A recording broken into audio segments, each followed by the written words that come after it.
Jessica. And this is Brandon. And we are a couple of theater nerds who love going to the movies and love talking about movies. Okay, I haven't done this in like a week, so I forgot. 2 weeks. We're going to disagree about the movie. So join us as we talk about the movie we just saw and will inevitably disagree on. There we go. We're going to disagree on them. Welcome to Drive Home Reviews. One of these days we'll get that. We just need to record it once and use the reuse same it and over reuse the again. same one. I mean, We have 2 Spotify followers now, and we do. We don't want to disappoint them with stale material. That is true. So yes, that is true. We did look that up when we were getting set up today. Yes, we have a second Spotify follower. So to whoever so whoever that is, thank you. Like without joke, with all seriousness, thank you so much. That's wonderful. That means a lot to us. So we're back. We had a little bit of a 2-week hiatus, unexpected. So you remember, I think I'm going to stop. I think one thing we need to stop doing is at the end of an episode going, and next week we're going to take a look at this movie, and jinx ourselves. Yeah, we always jinx ourselves. So if you may recall, the last time we recorded, we did Creed 3. Right. And we said, oh, we're going to, and we're see Scream 6. We're going to go see Scream 6. We're going to do all these movies. We're going to get caught up. We're going to stockpile episodes.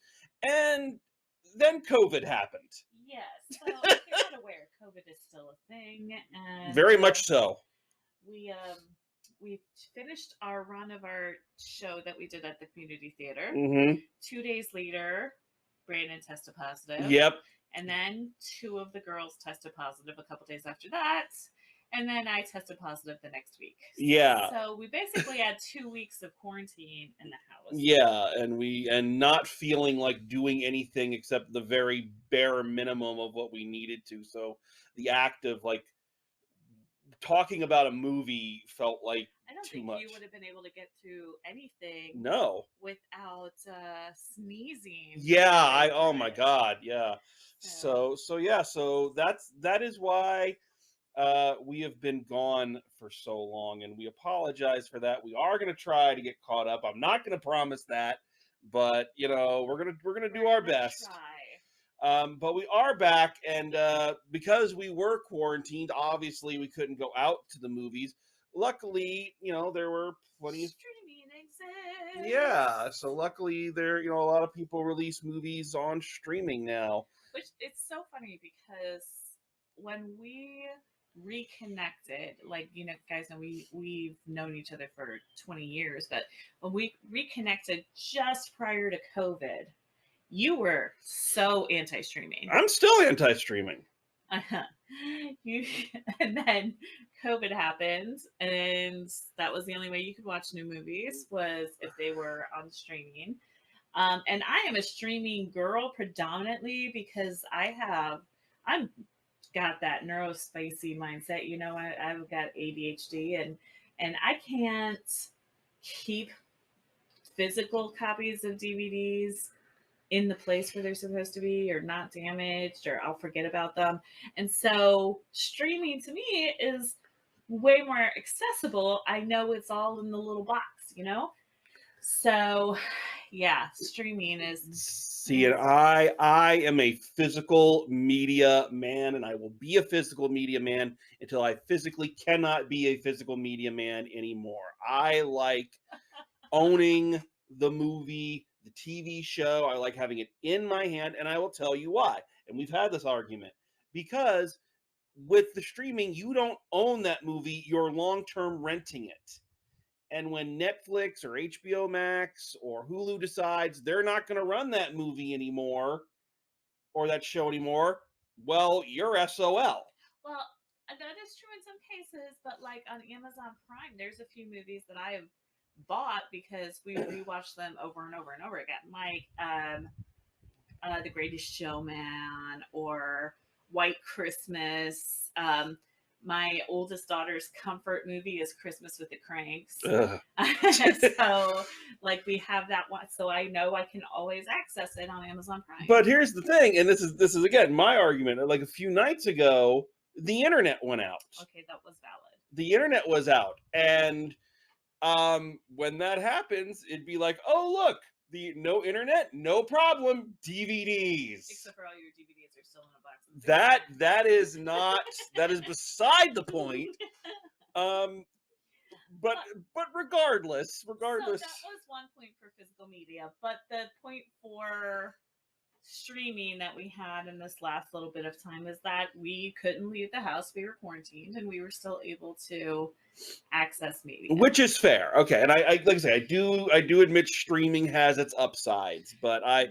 I will always prefer. Well, okay, like for instance, and people are gonna throw things at me for this. The latest season of Star Trek Lower Decks, which I've been dying to see, has been on Paramount Plus, but I've been waiting for the DVD. Okay, that's dumb. That's me. That's the way I do things. So that's just because I am loyal. I'm a loyal customer. If you were loyal, you would watch it as it came out, and then also buy the DVD. You don't bring your Vulcan logic into this. Don't. But speaking of streaming, another thing that people stream is podcasts. Like you are streaming this podcast right now. You better be. And one of we were talking about this movie that we watched this week and how it kind of crossed over with both our interests, movies being your predominant interest and true crime being one of my predominant interests. So one probably the biggest reasons podcasts kind of took off in the last decade is because of true crime podcasts. There are a lot of them. Yeah. Well, I remember the very first one that I can remember. Well, not the very first one. I used to listen to one. I used to listen to the Pop Culture Happy Hour pretty religiously, but that kind of morphed from being an NPR person, loving to listen to NPR. But then Serial, the podcast Serial, is where a lot, I would say the majority of podcast listeners my age kind of had their jumping off point. And that was, of course, like the miniseries podcast about Adnan Syed and his accusation and conviction of a murder that he was innocent of. And if, there's still updates about that case coming out now, and this has been years, over a decade. So, and then of course you have My Favorite Murder. I've been listening to that from year one. The True Crime Obsessed Network, which is I am a huge fan of. We're actually going to go see one of the podcasters from the True Crime Obsessed Network this weekend in Kansas City. So that is kind of the big jumping off point. What's your experience with true crime? My experience with true crime is mostly through you. No, I mean, I'm serious. I mean, of course, like most kids of my age, and we've been rewatching this at night, true crime stuff kind of got its start in the 80s with, America's Most Wanted and Unsolved Mysteries. Right. Which was the first really substantial pop culture jumping off point for true crime. And that's an interesting one too, because they're so kind of all over the place. Yeah, they cover. Yeah, they are. They jump around. Long lost relatives. Is it an alien? Here's a whole episode about Bigfoot. Well, and so I love Unsolved Mysteries. Unsolved Mysteries is one of those things that it kind of scared me as a kid, but only in that way that kids like to be scared. The music and Robert Stack's voice, right, and the theme song especially. There's just something Halloween-y and creepy about that theme song that is just, nothing tops it. Yeah. I'd say... And they play it a lot. So that's one thing I've noticed when rewatching those episodes is it is before you even get to your first story, you've heard the theme song like 4 times. Yeah.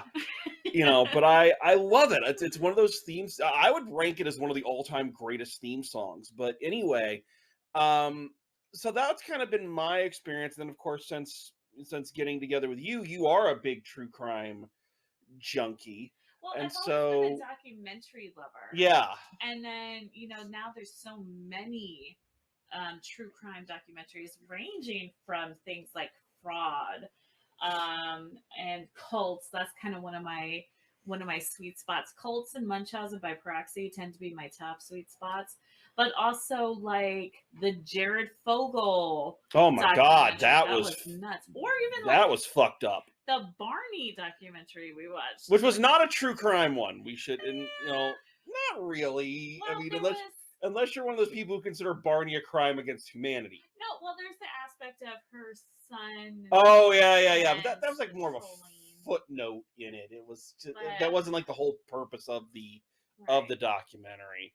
So I guess, and there have been so many studies about why, and it tends to be a highly female or female identifying audience that tends to be in true crime, and why that is.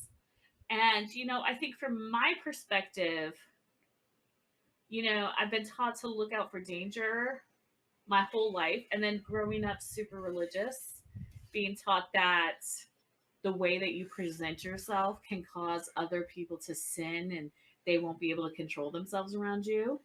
Um, so you have that in your head. I think that being consumed to something like true crime is like, okay, it's this concept of being able to think out every scenario. So like if someone was going to be an intruder in the house, if someone was to break into our house, what would I do then? This worked for this person, but this didn't work for this person. So, like, what is my exit strategy? Yeah. So like it's just the kind of the idea of knowing what all the evils are out there so you can be prepared for them. Yeah. Okay. So, and then this that we'll get more in depth into it when we talk about the movie. But the Boston Strangler is interesting because it combines that whole psychological profiling aspect that was just starting when the Boston Strangler was a thing. And it combines that with women's rights and women's liberation because of the female reporters who were reporting it. And then you got the whole creepy guy aspect. Yeah. So well, and I think the Boston Strangler it's one of those things going all the way back to Jack the Ripper, we have these myths in our society, and I think people like ones that are still unsolved for whatever reason. And the Boston Strangler is one of those interesting ones because technically they tried and convicted someone for the crime, but there's still theories and beliefs that that was not the right person, or it was right. not he didn't act alone, or all of these other things. So it's one of those things where it could be solved, and therefore, Law and Order, cha-chung, everything worked out great.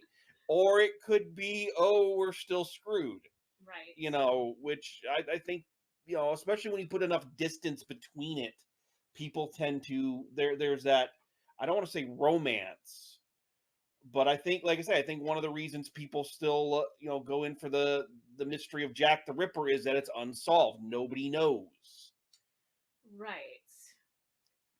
And there tends to be, if you're in the true crime world, that like people kind of split themselves along the lines of a Karen or a Georgia.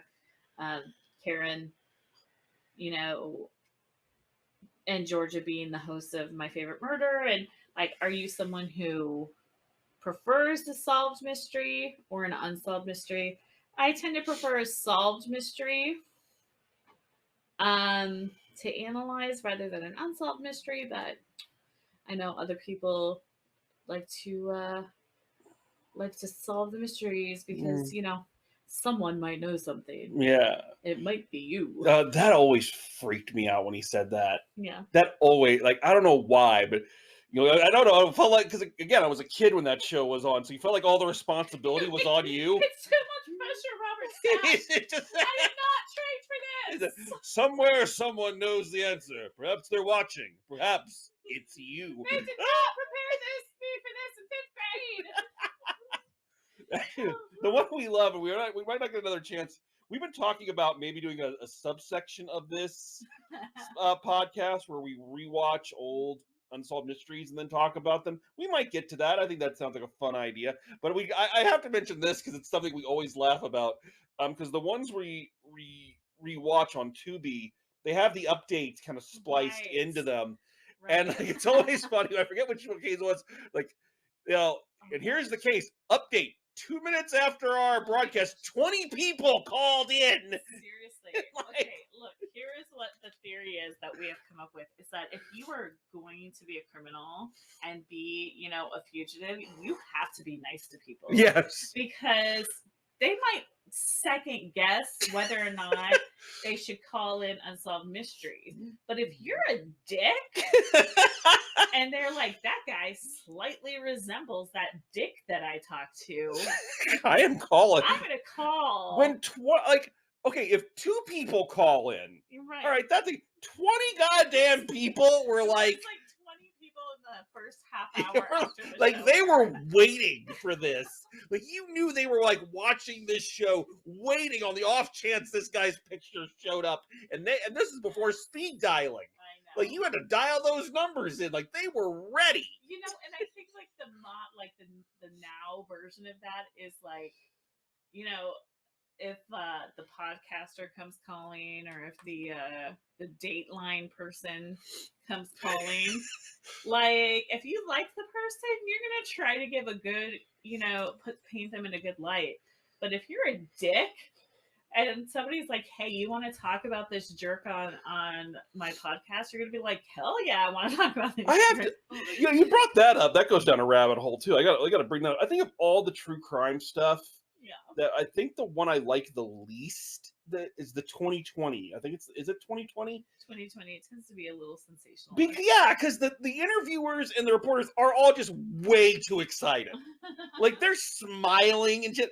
Oh, and this happened, and so it's like okay, someone is dead. Like, take can you a note from Keith Morrison and get some gravity in your voice? Yeah, like, try to do something a little less and excitable than Ted Baxter getting head. All right, it's like, oh god, oh no, that's a true crime. And that's why we have the explicit button. Anyway, yeah. So we're going to be, if you haven't picked up on it, we're going to be talking about the Boston Strangler movie that's available on Hulu here in a second. Yep. Anything else before we move to our commercial break? Nope. Let's move to our non-commercial commercial.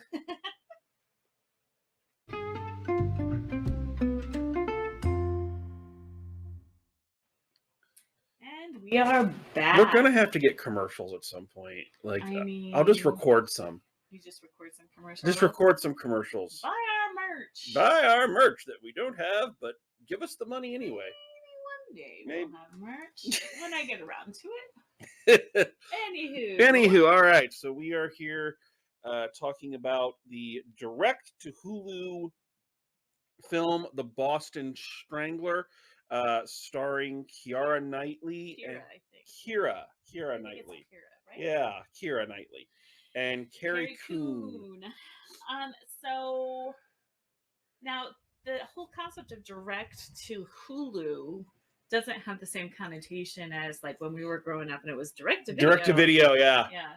Like, which back in the day, kids, when things were direct to video or direct to DVD, it meant that in most cases they were a knockoff of something that was in theaters. Now, this is not to say that's completely true. I mean, back in the day, the WB used to do some pretty great direct to video, direct to DVD Batman movies. Right. I mean, probably the best Batman movie ever, Batman Beyond Return of the Joker, was a direct to DVD release. Yeah, but in general, if your first movie was a theater movie and your second movie was direct to video, it was probably the Wish.com version of it. Yeah, it was a It was sign your career was not going ex- in the direction you were the hoping. Moira Rose, the Crows Have Eyes too. Exactly, was Yes, that. filmed in Bosnia. But that's not quite the way it is now.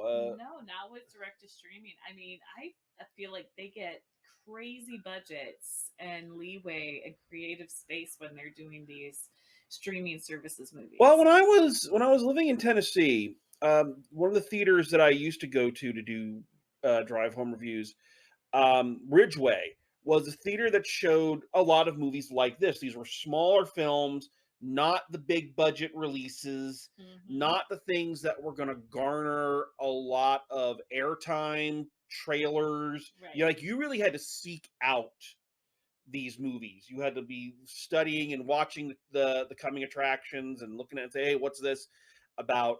And I think with movie theaters kind of struggling these days, it seems like a lot of studios are making these smaller films, but instead of running the risk of sending them to the theater and having them quote unquote bomb, putting them on streaming during a dead time Right.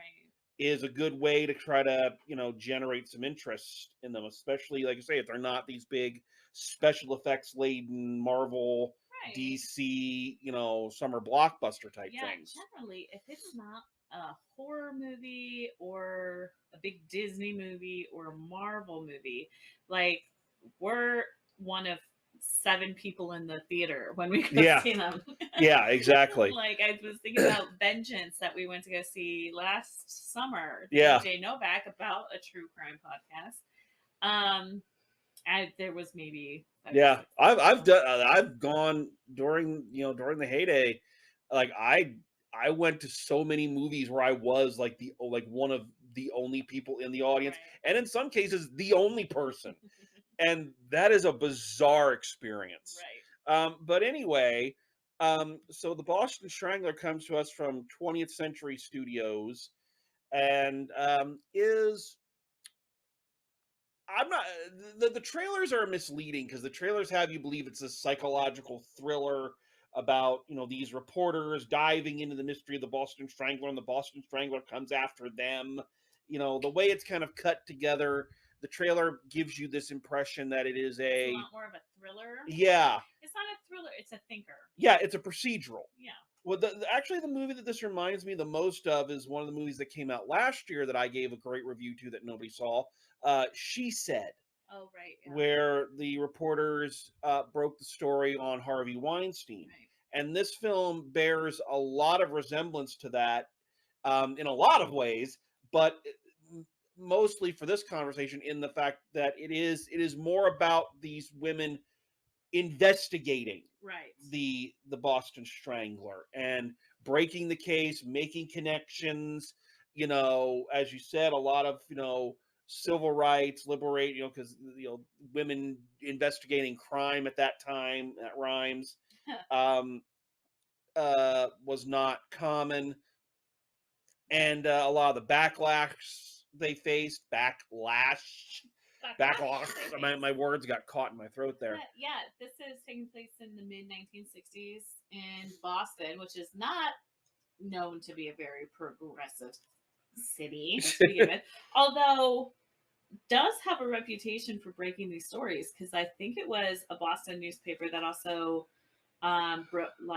broke the Searchlight stories, right? I think so. So, um, so we have these 2 reporters played by Carrie Coon and Keira Knightley. Um, Keira Knightley is like her character, which these are based on real women.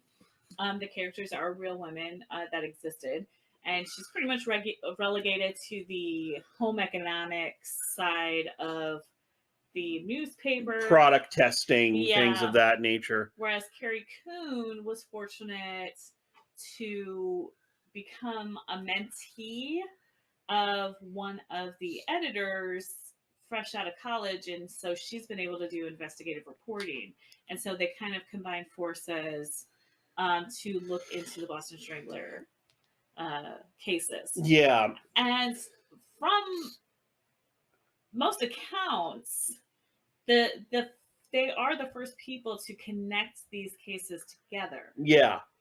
And Um, connect them not just to those crimes, but to other ones committed that in other cities, even. that they kind of wrote off as random acts of violence or Right. whatnot. And yeah, they were kind of the first. You also got to remember this a movie like this. I think sometimes might be hard, especially for younger audiences, because the things that we kind of assume happen in a crime scene from watching TV or documentaries were either in their infancy at Or that didn't time exist or at didn't all. exist. DNA testing Right. was not a thing. Like I said, profiling. This is one of the first cases Where that they talk to like a psychological experts yeah. and talk about the profiling.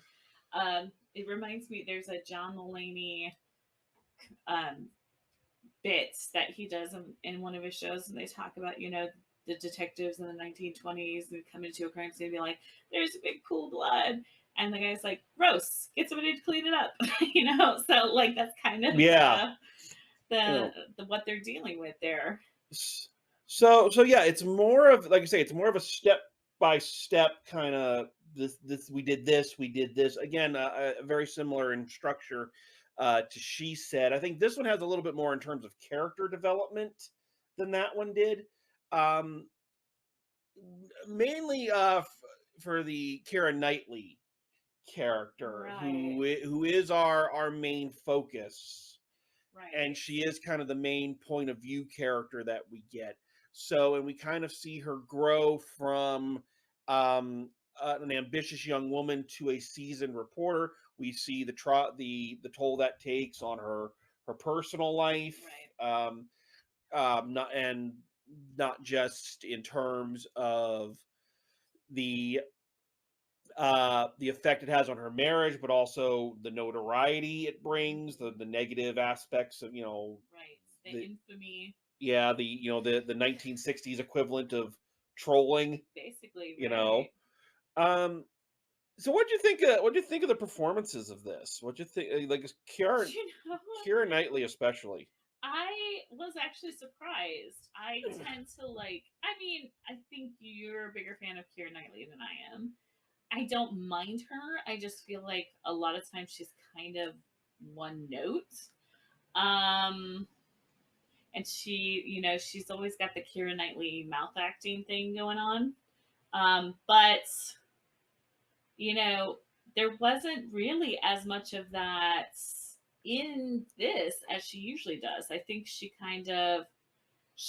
played it a lot more subtly, I would say, than she would normally do. What do you think? I agree. I think, and I don't think I'm a huge fan of hers, but I have a lot of respect. Again, when I was Translation, he thinks she's cute. no, no, don't put that in my mouth. Um, but when I was going like to the Ridgeway, it's amazing how many films I saw with her in them, Yeah. and how many of these small pictures that she did, and the variety of them. I think British actors have a lot more freedom to do stuff I mean, like yeah, that. that is true. British actors do. Um, but well, I mean, but even someone like her who got her start and kind of broke out in a big budget thing like Pirates of the Caribbean, compare that to kind of That's interesting. I always think of her as being from Love Actually first. um but I think Pirates is where she actually made, Like like, she burst onto the scene. bursts. Oh my Compare that gosh. like to her co-star in that, Orlando Bloom, who got his start in two big budget films and then hasn't really done a whole lot. So I think she was pretty smart. And instead of trying to hit the big budget area, she's been relegated to these smaller pictures, which give her a much wider array of characters. Right. And again, I don't think she's the best actor in the world, but I think she's a steady hand, and I think she's reliable in a lot of these, and she can play a lot of different things. and I thought she was quite good in this. I do think this is one of the better performances. And yeah, you talk about, everybody jokes about the Keira Knightley mouth acting, Right. but it was a lot more controlled, and I think that's because this is a much more Yeah, a subtle, it's small. a somber piece. It's a much more, like you say, subtle. And I don't think I ever recall her doing an American accent before. I was trying to think, and I can't think of it, but maybe in Star Wars when she was the handmaid. No, she and Natalie Portman still had kind of a slight Oh yeah, English lilt or when that like they were in the makeup. transatlantic, like Yeah, at least when they were in the big, burn type. the Yeah. big headpiece and the So makeup, they would talk there. I was not elected to watch my people suffer and die, that kind of thing. That was Cockney. I don't know why I went Cockney on that. That's not what they sounded like. But I think that even doing other things and being in other movies, she's always kind of still been, you know, you think of her as, oh, they couldn't get Natalie Portman, so they put in Keira Knightley, And I think she kind of holds her own in this. It's a different character than what she usually plays. Yeah, So, I don't know if I've ever thought that, but I mean, but yeah, I get what you're saying. right. But I think she did a nice job in this, and I think she kind of had to be the emotional core of a movie that again did not have a huge emotional core because that's Right. not the type of movie it is. Yeah, it's not. This is not the kind of movie where it's telling you what you're supposed to be feeling. It's like you're just going through it with them. Yeah. Now, what about Carrie Coon? Are you very familiar with Carrie Coon? Partially, not by name, but she's one of those people like, oh yeah, she was in that, Yeah. And I think that's not a criticism. That's not saying it's a bad thing, but that is kind of how I feel about her, kind of in general as an actor. And in this, like, oh yeah, she was there too. She was good. Right. It's like, well, she's in a lot of shows that we don't, or not really ones that we've gotten into, like The Sinner and Fargo and The Leftovers. Like, those aren't shows that are big on my radar. So, yeah, I would say it's a little bit less familiarity with Carrie Coon, but anything I have seen her in, yeah, I'm impressed with. Yeah, same here. So yeah, I thought she did a really good job in this. Yeah, I thought they worked well together. She has such a great look that does vintage well. Yeah. So I thought that was a really good choice for that. What about our side characters in this? I'm always happy to see Rory Cochrane in things because I loved Dazed and Confused when I was in my early 20s, and and then like he was on CSI Miami for a while. So like I enjoy seeing Rory Cochrane in things, even if they're just small parts. And Chris Cooper. Chris Cooper, of course. Kind of another one of those journeyman actors who's in literally everything. Right. Always good. Oh, and very good as the hard ass Perry White. Yeah. I think that's one of the things I did enjoy about this movie, and I also enjoyed about She Said, is it's so fascinating to kind of see this golden age of newspaper reporting. Right. And even though She Said is fairly recent, it still plays itself like one of these 20s, 30s newspaper dramas when newspaper reporting was, the height of journalism and Right. like what they had to do. Did you get this story corroborated? Well, who's your source? Well, where are we gonna run with this? All the slogans, back before, writing an article meant you clicked it up on your keyboard, you made up a few sources, and next thing you know, old Trump's a millionaire. So I don't know. There's just something idealized about watching these newspaper reporters like do their thing and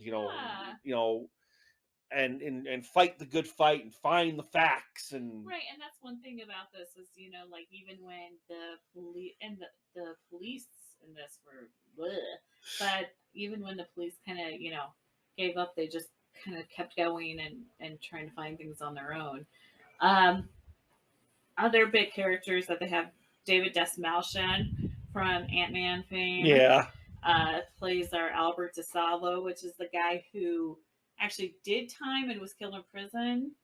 And For the act, he's the one they actually arrest and claim is the the Boston Strangler, and DNA evidence.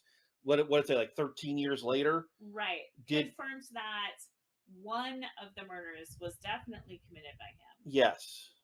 But there's no confirmation on the other 12. Yeah. And this movie does lean into the theory that there are 3 killers, at which, because of the locations and the demographics of the victims, does actually make sense. So that this movie really does lean into. Well, it leans into that, and it also leans into the idea that some of these murders weren't committed by any of them, but were other people committing murders and using the fear of the Boston Strangler to kind of mask their own crimes. A boss who had an affair with his secretary and got her pregnant, and was trying to cover it up. And there was another one, I forget. What do you think of that? Because this one delves deep into conspiracy, speculation. Conspiracy theory kind of has a nasty connotation. Yeah. I would say it's really hard to say. This movie kind of presents it as fact, which I'm not too fond of, but knowing what we know about crime and serial killers now, Albert DeSalvo was not smart enough to pull like an Israel Keys and really kind of like the thing. Israel Keys got away with it for so long because he didn't have a specific type. He, was really good about destroying his evidence, and Albert DeSalvo was not smart enough to do that. So I don't know, honestly. I don't know enough about the Boston Strangler case to kind of, but I think I would prefer if it was like more presented as a speculation, as a theory, than this one saying this is, because that's the danger when you get into films like this, especially ones that are, as we've mentioned, very procedural, right, and are holding up a lot of the facts, but then at the end you kind of get into a belief, nothing that's proven, right. and people can see that and take that as. Although this is based on Loretta McLaughlin and Gene Cole's memoirs, and they do believe it was multiple people. So I guess, yeah. Anyways, other side characters in here. We had Robert John Burke played one of the editors, Harry Coombs' editor, and he is the oh gosh, I'm going to forget his name now, but he's on Law and Order SVU. He plays the guy they all hate, the rat cop. I don't know. Internal affairs guy. You're the SVU expert. I know. Benson dated him for like a whole season. Oh my gosh. I'm gonna remember it in a minute. Anyways, moving on. I just listened to an interview with Robert John Burke on the Law and Order SVU fan podcast. That's messed up, and we're giving so many podcasts. I know. Shout outs right now. But hopefully people aren't going, well, why am I listening to you? Let's go listen to those. I mean, you should listen to those too, but keep listening to us. Yeah. But Tucker was his name. He is actually a fire captain on Fire Island, like a legitimate like fireman, fire captain, like goes to emergency rescues and that kind of stuff. Like, yeah, he is like actually, in addition to being like a character actor who's worked steadily for how many years, he's also a fire captain. See, I don't know. The supporting characters in this did not leave much of an impression. And I don't know if I can get mad at that because again, I get the feeling that that's by design.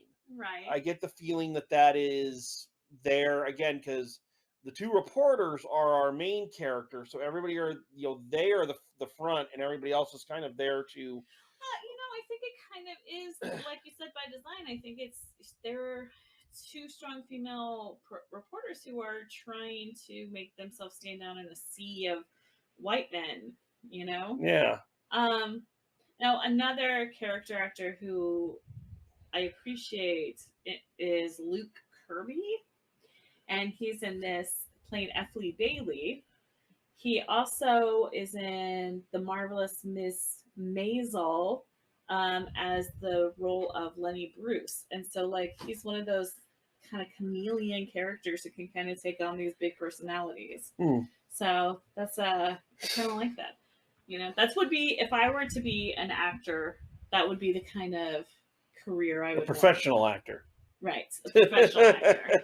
Yes, my my non-award winning run on the local community theater stage not included. But anyways, I thought like there was some really good side characters that did exactly what they were supposed to do. Yeah, they did their jobs. So yeah, overall, what did you think? Anything else standing out to you? There's only two things that stand out to me. One is it's very atmospheric. Oh my gosh, yes. It's incredible, like almost film noir Yes. in its filming and its lighting. It's it sucks you into the atmosphere of fear that must have been going on during this time. And this uncertainty of where this person is going to strike next, especially with the sensationalization of him through the media at the time and even now. So I think it really creates that atmosphere very, very well. I'm going to say though, I do think it was over long. It could or dragged at the very least. Pacing was a problem because we get to the point where they catch the guy, and then the movie's still going. And I remember thinking, isn't this over? When is this going to be over? And it wasn't a bad, but the pacing of it started to drag.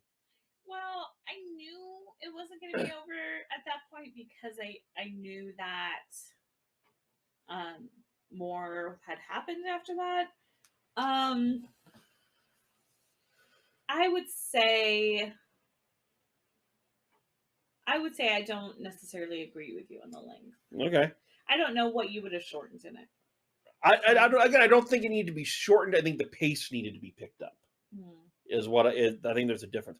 There's one other thing I'll bitch about real quick rant. So time me because we're running out of time here.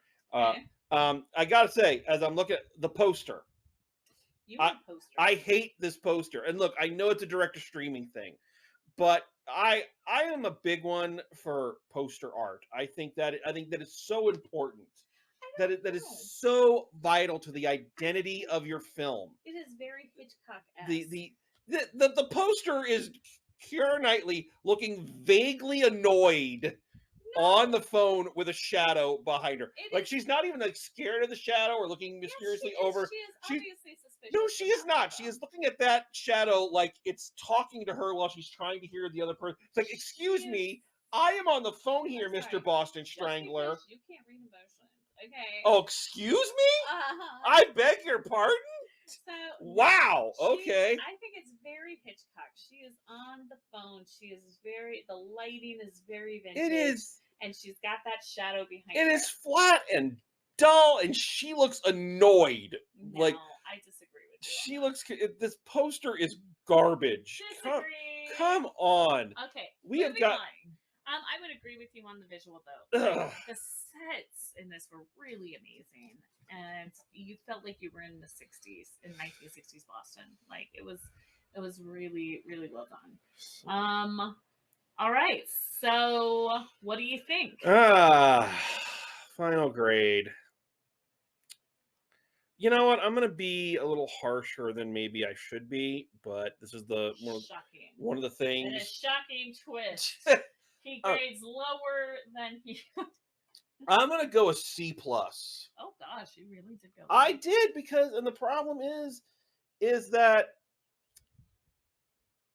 again, we watched this movie a while ago due to illness. We weren't able to review it until now. And I am fighting to remember what I watched. Mm. You know, I'm fighting to find things to talk about.